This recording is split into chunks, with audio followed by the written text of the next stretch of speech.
Thank you so much for joining us today, Simon. While many South Africans are getting ready to put their feet up and enjoy a restful time with their loved ones, people like you and your department are getting ready for your busiest time of year. We are out on the roads, want to make sure that people can travel safely. Traffic officers have been deployed different places. We know the routes that will be busy. We know which cities and regions experience a high number of fatalities. We've planned for them, and we know what kind of behaviors lead to road crashes, and we have planned for those. But ultimately, we have to make a plea to the traveling members of the public and motorists to also do their bit, take responsibility when you get onto the road, understand that roads are a shared space. There are other motorists, but there are also pedestrians. And we know some of the major causes of accidents are related to alcohol.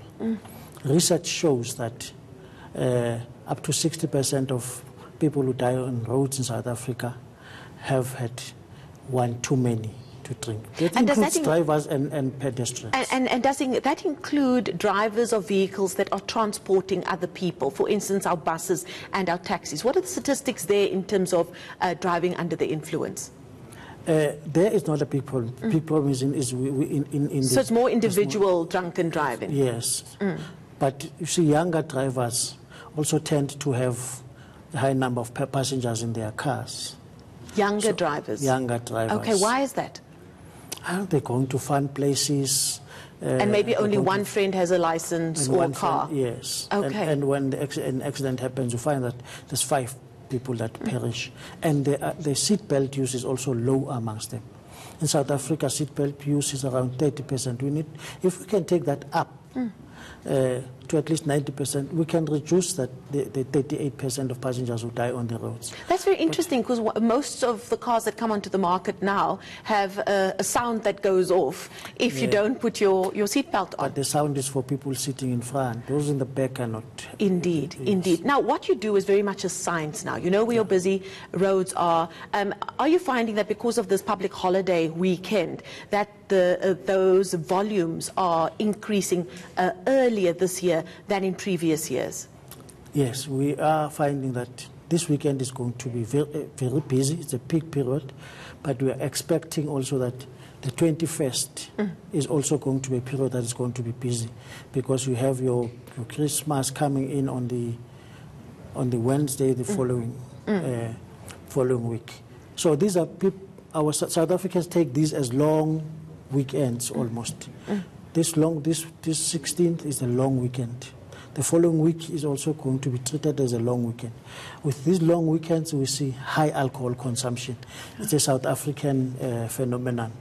When a child turns 1 year old, we drink alcohol.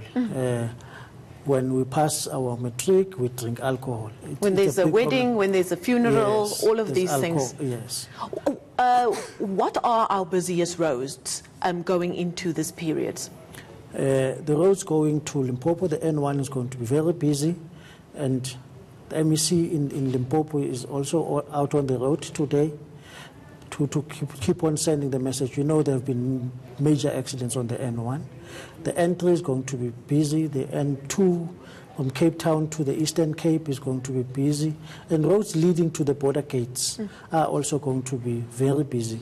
We have observed a disturbing phenomenon on the border gates, that we have these trucks and taxis that come from our neighboring states, but they tend to enter South Africa early hours of the morning or around midnight. And those people don't rest. They want to drive either because the vehicle is not roadworthy enough or they've overloaded. This week there was a truck that was stopped, and it was trafficking people. For those reasons, they want to be undetected, and they want to drive early hours of the morning. And that's when most accidents actually happen, the early hours of the mornings, over the weekends and over the holidays. How much of a problem is the issue that I brought up with our reporter about this being a time of year where transport businesses or people who make their livings off transporting people over long distances want to try and put in or push in as many trips as possible? How much of an issue is that? It is an issue, but really an issue that complicates it.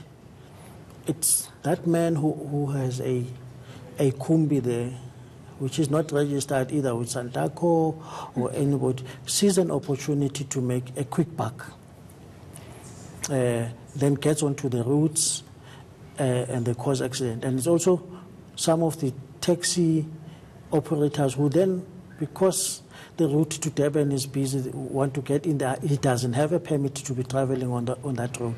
His driver doesn't know that route. He's not familiar with the route. And all of those things they contribute in making these accidents.